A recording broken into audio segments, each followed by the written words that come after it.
D'après le baromètre industriel de l'État, la région Auvergne-Rhône-Alpes est celle qui a accueilli le plus grand nombre d'entreprises industrielles en 2023, avec 73 nouvelles usines et la création confirmée de 5 900 emplois.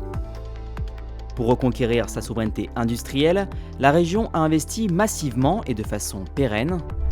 En 2021, un plan de relocalisation stratégique sur 6 ans, à hauteur de 1,2 milliard d'euros, avait été débloqué.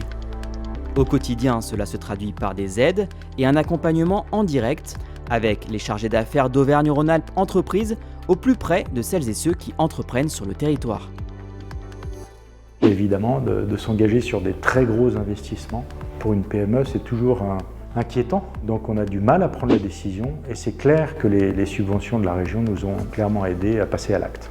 L'essentiel des sommes a été consacré sur les investissements, donc les robots et les métiers à tisser.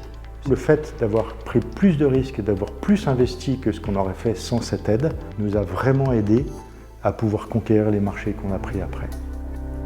L'objectif de relocaliser la production sur notre site de Saint-Jean-de-Soudain, c'est d'optimiser nos coûts de production.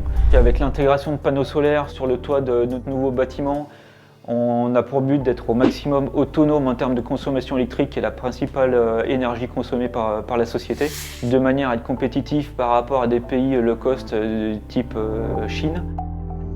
En France, on est aujourd'hui en mesure, je pense, de fabriquer tout ce dont on a besoin en s'affranchissant aujourd'hui des frais de transport ou des frais de douane. J'ai été accompagné par Madame Corsial de Auvergne-Rhône-Alpes Entreprises, de la mise en place du dossier pour l'intégralité du projet jusqu'aux différentes étapes de validation.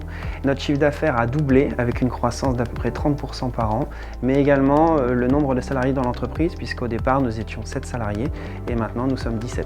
L'idée étant de continuer cette croissance avec nos talents, mais aussi avec nos nouveaux investissements pour continuer à aller sur d'autres marchés, comme les marchés de l'aéronautique qui sont plutôt porteurs actuellement, ou même les marchés de l'énergie. À l'occasion de l'Assemblée générale d'Auvergne-Rhône-Alpes Entreprises, l'annonce est faite de la création d'un conseil de la relocalisation pour mettre en valeur des succès concrets sur le territoire et encourager de nouveaux projets, avec pour objectif de faire d'Auvergne-Rhône-Alpes la région européenne la plus attractive d'Europe.